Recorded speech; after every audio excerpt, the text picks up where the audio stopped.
खांसी या कफ आना एक बेसिक प्रॉब्लम है दोस्तों।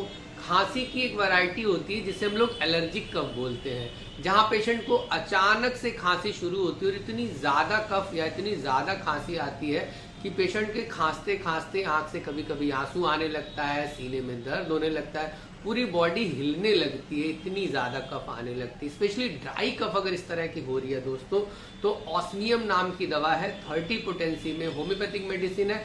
सुबह दोपहर शाम या हर 4-4 घंटे पे 2 से 3 ड्रॉप अपनी जबान पर ले लें, आपको काफी अच्छा रिजल्ट मिल जाएगा पहली खुराक से। इस तरह की होम्योपैथिक टिप्स के लिए आप हमारे चैनल को सब्सक्राइब कर लें या स्क्रीन पर दिए गए व्हाट्सएप नंबर पर परामर्श ले सकते हैं।